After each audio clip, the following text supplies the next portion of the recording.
relationship in the world. I'd like you now to give you the chance now to explain the list of risks we would have faced had we left Saddam in power, and how these risks would have outweighed the consequences I just listed. I think what the president was worried about when he made the decision to go to war was a confrontation with Saddam, where Saddam might use, for example, biological weapons against us. There was Saddam had a biological weapons program. It was a prominent item that was discovered by the UN weapons inspectors after the Gulf War. Saddam was one of the only leaders in the world who had used chemical weapons. He used chemical weapons against the Iranians in the Iran-Iraq War, and he used it against his own Kurdish population in the late 80s in the Anfal campaign. So his willingness to use chemical and biological weapons was established. He had a substantial program for biological weapons. The UN found that he was working on, in particular, smallpox weapons. And one of the things that was on people's minds was, just by coincidence, a prominent group led by former Democratic Senator Sam Nunn, a prominent study group, had issued a report on like a war game scenario that they had worked on in June of 2001, in other words, just a few weeks before the 9/11 attack. They issued a report about what would happen in the United States in the event of a biological weapons attack. And they talked about how if an attack occurred in 3 locations in Middle America in early December of some year, they calculated that by February, in other words, 2 months later, there could be 3 million people infected with smallpox, with 1 million dead. Now, this report, known as Dark Winter, and again, it's something for people who are interested. You can look up Dark Winter on the internet and get the whole report and the very interesting videos that they did in connection with it.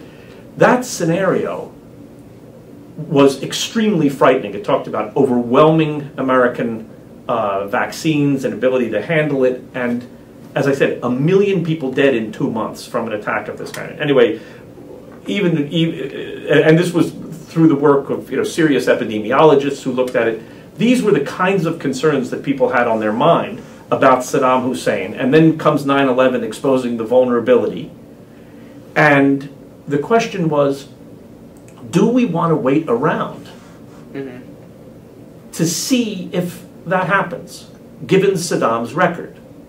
Saddam had a record of murderousness, of launching wars, of confrontations with us, of dishonesty, of defiance of the international community, of defiance of the Security Council. And President Bush asked himself, if I wait around and the danger that we're concerned about from Saddam materializes, I mean, after all, this question of biological weapons, it is true that the CIA made a mistake in saying that Saddam possessed biological weapons stockpiles.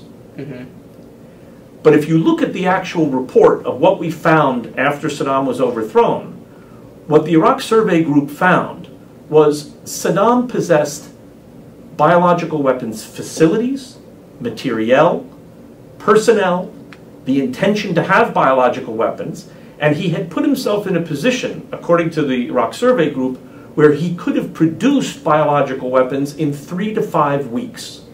Now, it was a terrible, disastrous error that the CIA went one step further and said, and furthermore, he has stockpiles. And as we know, we never found the stockpiles. But we did find the program, and we did find the capability to produce biological weapons in 3 to 5 weeks. Now, in any event, the president was told he had stockpiles. And the president had to make a calculation does he want to wait around and run the risk of a confrontation with Saddam where Saddam might use weapons like that against the United States? And by the way, you could use them in a way that it doesn't necessarily point back. That's the whole danger of using terrorist groups. You could use them in a way that doesn't necessarily point back to Iraq. So people who say, well, he wouldn't use it because he'd be deterred. I mean, one thing that's very important to keep in mind, a few weeks, as you recall, after 9/11, we had the anthrax attacks in the United States. Right. To this day, in 2009, we don't know who did that. And one of the things on people's minds is that deterrence is defeated if people are able to use weapons of that kind where there's no return address. Right. Stateless actors. Like. And so, or even a state actor that doesn't leave fingerprints. Right. And so the things that the president had in mind that he was worried about from Iraq were extremely serious. And now I understand that reasonable people can differ on how you assess those risks.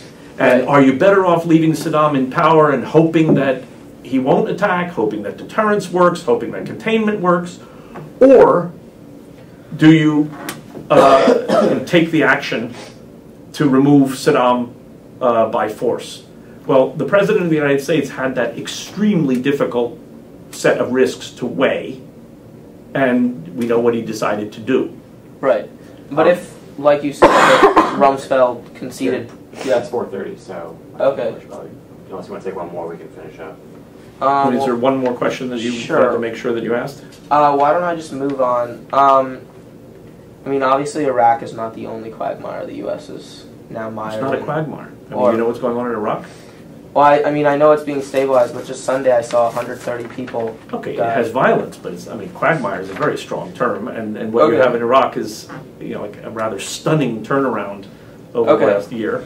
Had we not gone into Iraq, where do you think we'd be in Afghanistan? And what are some of the lessons you've taken from the Iraq War? And, you know, given that Iraq and Afghanistan are completely different countries, can we apply any of these lessons to Afghanistan? They are different countries, but there are some lessons that I think are applicable, and some of them are military in nature, and you know, the people who were responsible for the extremely impressive and amazing turnaround in Iraq with the extraordinary diminution in violence and the increase in the capabilities of the Iraqi security forces and the Iraqi government. The people who were responsible for that on the American side, General Petraeus and General McChrystal, are now applying themselves and their experience to Afghanistan. So I think that there are some lessons that they learned in Iraq that they can properly and constructively apply in Afghanistan. As for the broader lessons of what we learned from the Iraq experience, in my book, War and Decision, I end with some reflections on some of the major problems that we had in Iraq. I think one of probably the single biggest error we made was setting up an occupation government. And that was not, I think, what we had planned to do. It was not what we learned from our experience in Afghanistan earlier should be done. I mean, when we overthrew the Taliban in the fall of 2001, we did not put a U.S. occupation government in charge of Afghanistan. We empowered the Afghans. We stayed in Afghanistan to do additional work against the Taliban and Al-Qaeda, but we didn't set up a U.S. occupation government. And I think we would have been much better off in Iraq if we had empowered the Iraqis, as we in the Pentagon had favored doing, if we had empowered the Iraqis earlier and stayed to help them as partners rather than as overlords. Right. Okay, great. Well, I really appreciate the time, you taking the time. Nice meeting you. Nice meeting you.